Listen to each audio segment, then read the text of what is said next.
Мына ушундай маанайда эфирибизди алдыга карай улантабыз. Ардактуу көрөрмандар, коногу бар инсан эң бай инсан болуп эсептелет. Ошондуктан бүгүн байбыз десек болот.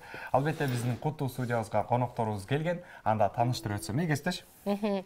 Кара суу балдар чыгармачылык борборунун комуз ириминин жетекчиси Станкулова Уулу Исаковна эжекебиз өзүнүн окуучулары менен келип отурат. Окуучулардын аттары Акунова Сумая, Оморов Арсен, Батырбеков Алинур.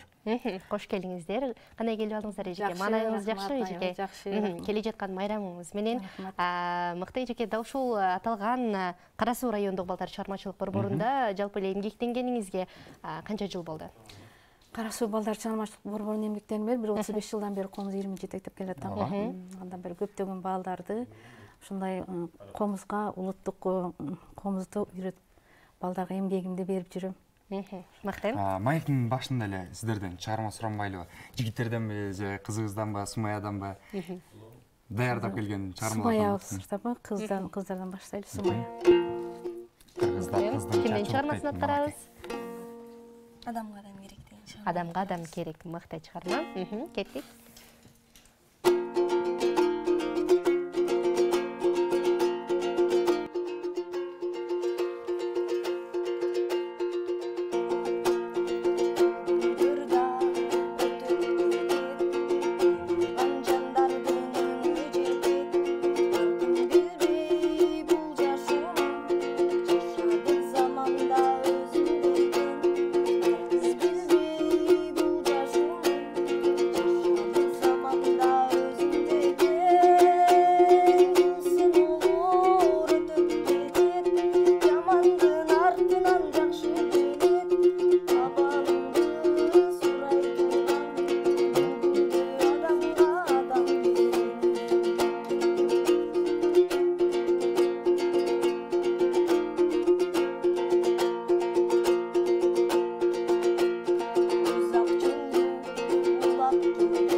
Адам керек аттуу чыгарманы аткарып өттү Сумая. Сумая, эмне үчүн бул чыгарманы аткарып ырдап калдың? Неге дегенде, азыр көп эле адамдар согуш деп бири-бирин мекенге арнап өзүнүн жанын берип жатат да, ошон үчүн ошол чыгардым. Ал эми комузда кол ойноп келе жатканыңа канча убакыт болуп калды? 2 жыл болду. Комузга келгенде биринчи буга кызыкпайм, же болсо комуз жакпады деген ойлор болгон эмеспи? Өзүң кызыгуу менен келгенсиңби? Өзүм кызыгуу менен келдим. Азыр кайсыл аспаптарды ойнойсуң мындан сырткары? Комуз эле азыр. Комуз эле? Мыкты. Эжеке айтсаңыз, дал ушул окуучуларды илимге тартууда, деги эле комуз үйрөтүүдө кантип кызыктырасыз эжеке? Биздин балдар чыгармачылык борборуна балдар өз каалоо менен келет. Biz gelgen ballarda erkin kabul alabız. Bularga erkin sabak ötülöt. Bularga sabaklarda ile 45 minut ötpeybiz. Bularga 90 minut 3 saattap sabak ötüyoruz. Erkin ötüşөт. Kança yaştan başlayıp eşeğe? 10 yaştan, 7 yaştan geliyor öşet. Talantına жараша geliyor öşet özleri. Eң meni kuvandırganı şu ata-eneler özleri kızıgıp gelip балдарымды үйрөтчү, ушул ичине бир нерсе үйрөнүп алсын, келечегине жакшы деген ата-энелер өздөрү алып келип тапшырып кетишет. Окуучулардын дээрлик баардыгы эле үйрөнүп чыгып кете алабы, эжеке айтсаңыз? Жок, баардыгы үйрөнүп кете албайт. Себеби балдар, кээ бир балдар бар, өздөрүн сынап келишет. Аларды мүмкүн болушунча аларды үйрөткөнгө аракет кылабыз, бул жерде терилип калат. Үйрөнө албаган балдар өзүнчө чыгып кетишет, үйрөнгөндөр мынтип өздөрүнүн талантын лидерлер алдыга созуп чыгып кетишет дейбизби? Өздөрү чыгып кетишет, өздөрү изденишет, өздөрү келишет да, өздөрү кызыгышып. Демек, эжеке мындай деталдуу мына ушул жаштан ушул жашка чейин деген мындай албайсыздар, э? Жок, бизде чектелүү эмес. Бизде балдардан сырткары деле чоң адамдар келип үйрөнүшөт. Кызыгам дегендердин баары келип үйрөнө беришет. Макта менин суроом Арсенге болсун. Арсен, келиңиз мына ушул комузда ойноп, колуңузда алып турасыз. Бизге сонун бир күй чертип бербейсиздерби, Алимнур апаңыздар? Азыр Атай Огонбаев атабыздын кыз кербес күйсүн аткарып берели. Мактай, келдигенде чоңуз. 1, 2, 3.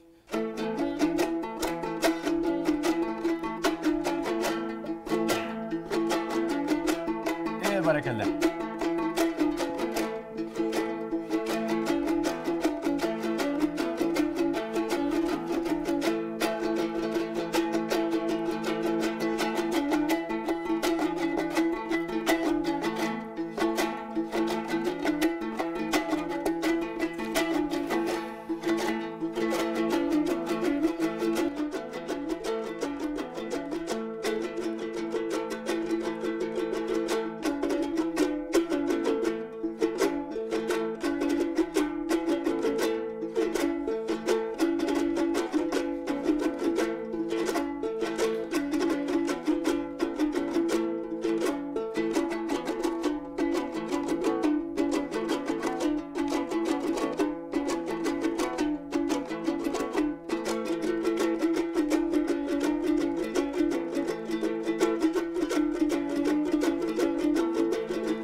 Мыкты.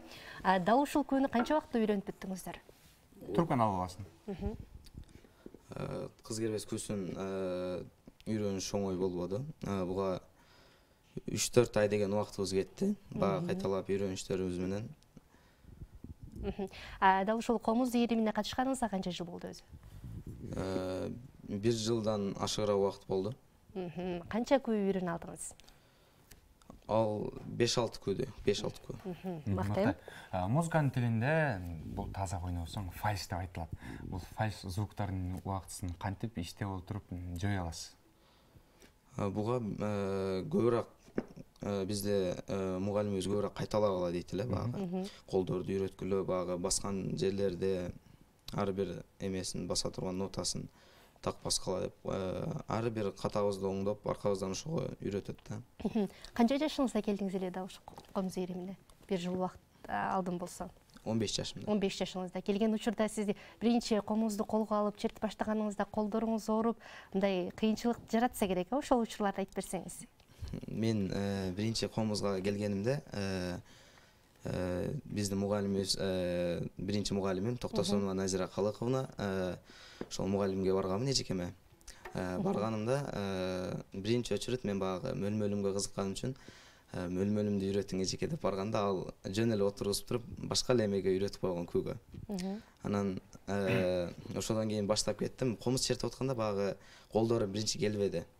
Кармай албай аттым. Колдорум багы четкенде тырмактарым сырылган күндөр болду, канап. Ушундай кыйынчылык күндөр болду. Жогоруда айтып атпайсызбы, неме деп, мөлмөлүмдү үйрөнүү үчүн келгенмин, анан башка эле күнү берип койду. Ошол учурда кызыгууңуз тарап кеткен жокпу? Жок. баягы кызыктуу кылып баягы сабакта дагы мындай өтө кызыктуу берген да. Баягы үйрөткөндө мен өзүм өтө кызыгуу менен баргам. Өтүп атканда мындай фаршылуу немелерди өтүп атканда көбүрөөк кайталайбыз деген ошодон да. Булар биринчи нотаны үйрөнүп алышат дагы, жөнөкөй ойношту үйрөнүшөт дагы. Анан кийин баягы техниканы иштейбиз да. Отуруп алып. Анан буларды жумасына 2 жолу чакырабыз да. Мына мисалы үчүн понедельник, среда кел дей турган болсок, булар аз да ошол. А биз понедельник, среда күнгөн башка күнү да булар кызыгып келе беришет да. Анан кийин эле ошо комузга кызыккандар күнгө карабай келе беришет. Биз эми буларды жок дей албайбыз. Балдар өзү таланты болуп атса, кой сен эртең кел, сен сабагың эмес дей албайбыз да. Себеби балдарда комузга кызыгуу болуп атат да. Кайсыл убакта келип үйрөнөсүздөр комузду? Сабактан алдынбы же сабакка чейинби? Ой, сабактан кийинби? Сабакка чейин келип үйрөнөбүз. Саат 9-дан баштап, саат 9-10 баштап 11-12-лерге дейин үйрөнөбүз. Сиз дал ушул иримге катышканыңызга канча жыл болду? 1 жылдан ашып калды. 1 жылдан ашып калды. Сиз канча күй үйрөнө алдыңыз? Мен 5-6 күй үйрөнө алдым. Балдар деген ушундай экен да. Балдар деген бир жерден үйрөнсө, ошол жерде канаттанбастан экинчи жерге да бара беришет да. Бизде дагы сиздер билсеңиздер, Азиз Батыров деген бизде окуп кеткен, окуучу болду эле. Ал дагы ушундай балдардай көрөм да, булар да ошондой да. Менден канаттанбаса, башка жерден үйрөнө беришет. Бир жерге дагы андан дагы көп нерсени үйрөнгүлө келет да булардын. А буларга эркиндик беребиз да. Билим алуунун чеги жок дейт го. Чеги жок. Ошо каерден устатты жактырсаң, ошол жерде барып үйрөнө бер демекчибиз да булар. Эжеке айтсаңыз, дал ошол күүлөрдү иштөөдө же болбосо дагы да болсо кызыгышат деп атпайсызбы? Машботой мүмкүн актамак көктамак ошого күүлөрдү угуп келип, эжеке мына күүнү үйрөтүңүзчү деген учурлар болобу? Болот. Кызыгып ушунчалык. Бир күнү үйрөнүп бүтпөй жатып, экинчи күнгө кызыгышат да. Сиз ошол учурда кантип, ошол убакыттан кантип чыгып кетесиз? Биз ал убакытта мүмкүн сага эрте десеңиз, окуучу ошол жерде ойлонуп калышы мүмкүн, мен ойной албай окшойм деп. Бул бир күн үйрөнүп, толук техникага чыгып бүткөндөн кийин гана экинчиге өтө алабыз да. Себеби балдар чала үйрөнүп калышат анда. Ошол бир күнү үйрөндүк, ошонун аягына чейин үйрөнүп бүткөндөн кийин ошол өзүң каалаган күнү үйрөт. Өзүм мен программа боюнча эле үйрөтөм негизи. Андан алымсынбай булар дагы сиз айткандай ошол машботу үйрөнөм, дагы мындан да чоң үйрөнөм, дагы деле окуучулар келип алат, эжеке Акбакайды үйрөнөм деп эле. Эртең эле мен мектепте ойнойт экенмин, баланча деген үйрөтүңүз дейт. Буларга ал убакыт аз да. Ошон үчүн биз күн мурунтан эмнени үйрөтүшүбүз керек. Булар көбүнчө эне жөнүндө, ата эне деген мекен жөнүндөгүлөрдү үйрөтөбүз, анан күүлөрдү үйрөтөбүз. Патриоттук сезимди деп аткан күүлөрдү, чыгармаларды үйрөтөт экенсиздер да. Мыкты эжеке, негизи айтсаңыз, буга чейин кандай бир ийгиликтерди басып өттүңүздөр, кандай ийгиликтерди жараттыңыздар, ошол тууралуу айтсаңыз. Бизде жылда март-апрель айында конкурстар болот. Ошо азырынча ансамбль боло элек, бирок жекече сумая көбүнчө жакшы орундарды ээлеп келатат. Булардан да чоң үмүт бар. Булар дагы мага келгенде 1-2 ай болуп калды, башка эжекеде мага келишти. Уже булардан да чоң үйрөнүп баштадык. Эми ийгилигибиз албетте алдыда, эле көп ийгиликтерди багындырабыз. Мыкты. Айтсаңыздар, ошол мектепте, мектеп кезинде эле, мектепте кайсыл сабакты сүйүп окуйсуздар? Сабактардан Чоңойгондо ким болосуздар дегендей? Бардык эле сабакты жакшы окуйбуз. Бардык эле сабакка кызыгабыз дегендей. Чоңойгондо врач болоюн деген ниеттер бар. Азаматсыз? Мен чоңойгондо айтишник болуу деген тилектерим бар. Эмнеге бул кесип? Мага жагат. Мыкты. Кыскача суроо болду, мага жагат. Мыкты Комуз деле ойногум келет дегендей эле. Сумая, сизчи? Мен чоңойгондо юрист болгум келет. Юрист болгуңуз келет. Демекки азыр сиздин сүйүп окуган кесибиңиз кайсыл? Бардык эле. Мектепте кандай окуйсуз? Жакшы. Жакшы окуйсуз, э? Балдар негизи таланттуу балдар мектепте да жакшы окушат экен да. Мен ушуларга айтып келем да. Бул комуз үйрөнүү, бул талант силердин жан дүйнөңөрдө жашап калат. Силер кандай кесиптин ээ болбогула, баары ушул комуз, ушул музыка силердин жан дүйнөңөрдө жашап калат. Эч качан силер муну унутпагыла, ойной жүргүлө деп эскертем. Туура айтасыз, адам ар тараптуу болушу керек болот. Мисалга кайсыл бир кесипти тандабай, колуңда бир өнөрүң болсо, эгер ошол кесипти аркалабасаң дагы башка бир талантың менен ишти алып кете аласың дегендей эле. Мыктысыз эжеке. Негизи айтсаңыз, окуучуларыңыз азыр бүгүнкү күндө колуңузда канча окуучу билим алып келет? Азыр менде группамда 39 окуучум бар. Анын ичинде Таңшы комуз деген өзүбүздүн ансамблибиз бар. Ошол ансамблибиз менен силердин элтериңерде ачык көңүл балдарыбыз, Байгүнчүк жана башка деген передачаңарга тез келип турабыз. Мыкты. Азаматсыздар. Дагы да болсо эфирде Мая күздү алдыга карай улап, силерден дагы чыгарма сураналы. Жигиттерден болсун же кызыңыздан? Арсен ырдап берет. Арсен ырдап берет кана. Эртек комуздарды алмаштырасыз. Кесиптеш билесизби, бул комузду күүгө өзгөчө, ырга өзгөчө күлөнөт. Ошондуктан азыр бизге жигит ырдап берсин, Кимдин чыгармасын аткарасыз? Азыркы учурда Асхат Мусабеков агабыз ырдап жүргөн Лейли чыгармасын аткарып бермекчи. Ой, баракелде. Мыкты чыгарма. Кеттик.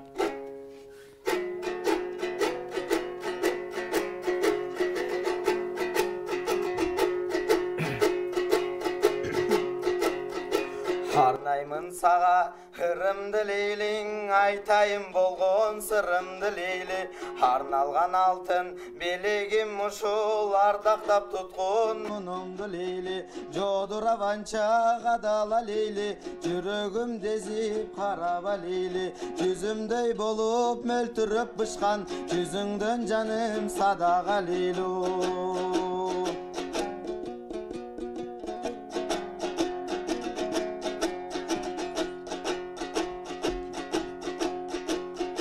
Талчыбыктая буралган Лейли, тараз бир боюң кыналган Лейли. Теңдеши жога сулууга сендей, тең кылабы бул жалганың Лейли.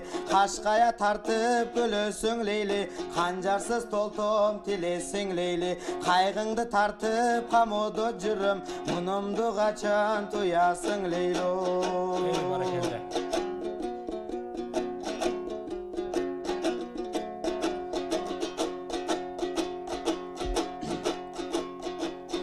Bir togo чыгалы Лейли, улардын үнүн угалы Лейли.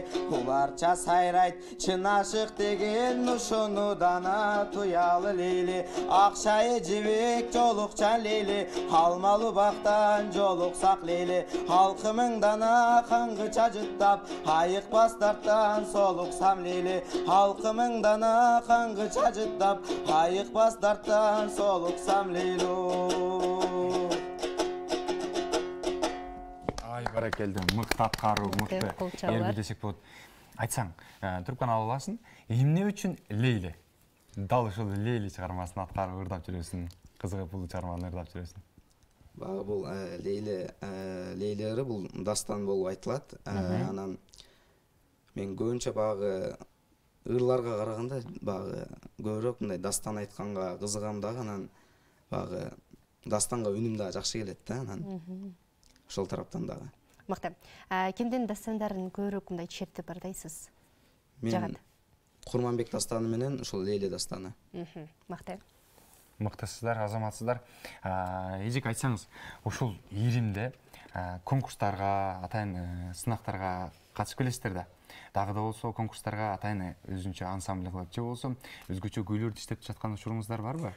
Кайсы күүлөрдүн үстүндө иштеп атасыздар? Жогорку чоң күүлөрдөн. Чоң күүлөрдөн. Азыркы учурларда биз Машпотойдо чыктык, аягына чейин Машпотойдо ойноп келип атабыз.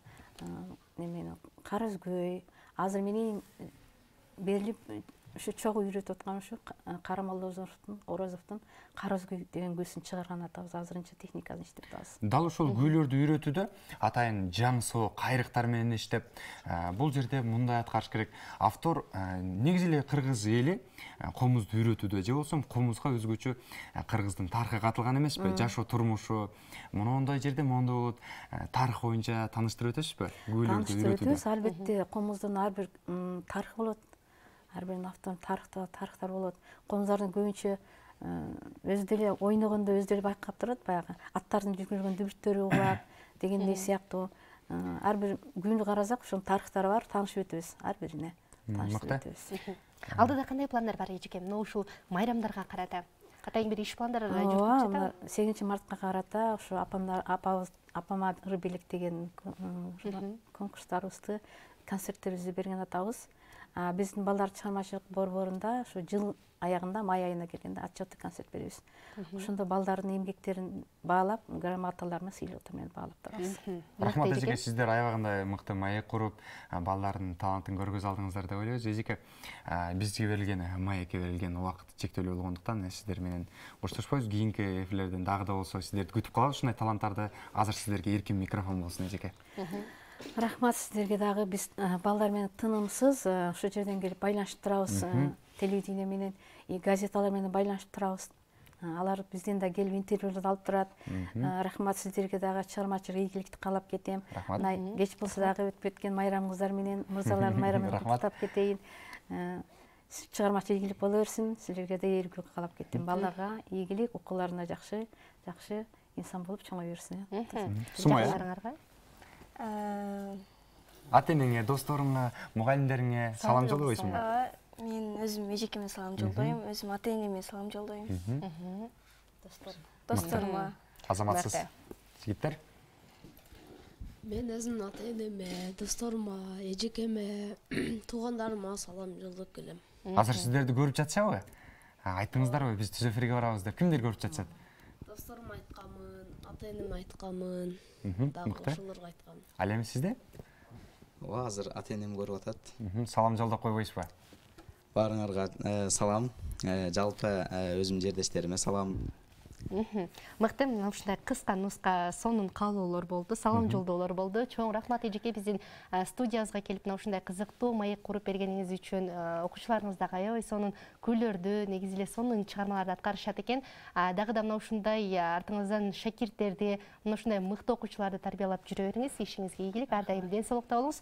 Урматтуу телекөрүүчүлөр, бүгүн биздин студиябызда конокто Кара суу балдар чыгармачылык борборунун комуз ириминин жетекчиси Стамкулова уулу Исакова эжекебиз өзүнүн окуучулары менен конокто болду. Окуучулардын аттары Акунова Сумая, Уморов Арсен, Батырбеков Алинур. Мына ушундай маектен соң биз эфирибизди алды карай улантабыз. Албетте бизде алдыда кызыктуу бир сюжетибиз күтүп олтурат. Анда сиздер менен чогуу көрүп келели. Чогуу биргеликте баамдайлы.